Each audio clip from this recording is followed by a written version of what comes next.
Meron tayong dalawang tray. Ilan tray natin? Dalawang tray. Bilangin mo, nasaan? 1, 2. Oh, yan, tama. Ito ang unang tray.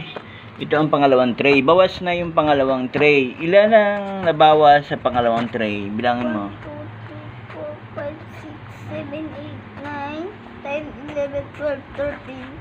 13, sigurado ka?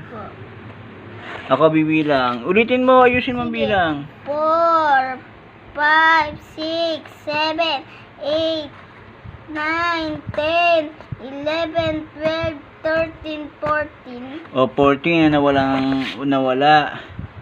Tapos, ang naiwan, ilan? Ilan to? 1, 2, 3, 4, 5, 6, 7, 8, 9, 10, 11, 12, 13, 14, 15, 16. O, 16 plus 14, ilan lahat? 1, 2, 3, 4, O, lahat yan. Kung halimbawa may itlog pa 9, dyan. 10, 11, 12, 13, 14, 15, 16, 17, 18, 19, 20, 21, 22, 23, 24, 25, 26, 27, 28, 29, 30. O, 30 dito, 30 din dito. Kung naandito pa yung mga itlog, kaso nga niluto na natin. Kaya dito, 30 sa unang tray. 30 dito, tapos 30 dito. Pag pinagsama, ilan lahat? 30 plus 30. 30. Plus 30 equal to... 50. Hindi 50, 60.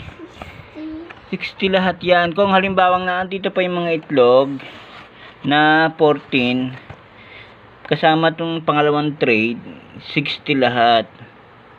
O, bilangin natin ng sabay. 1, 2, 3, 4, 5, 6, 7, 8, 9, 10, 11, 12, 13, 14, 15, 16, 17, 18, 19, 20, 21, 22, 23, 24. Ano na? 25. 26, 27, 28, 29, 30. O, bilangin pa dito. 31. 31, 32, 33, 34, 35, 37, 38, 39, 30.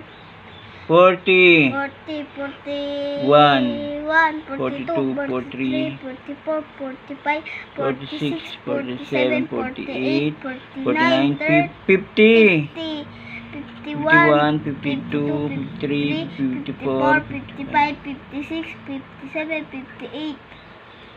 58. 60 lahat. 60. Kasi nga sabi ko nga sa'yo, itong unang tray, 30 lahat. Tapos sa ikalawang tray ay 30 pa rin. Equal to 60 lahat yan. Kung naandito pa yung mga itlog na 14 pieces.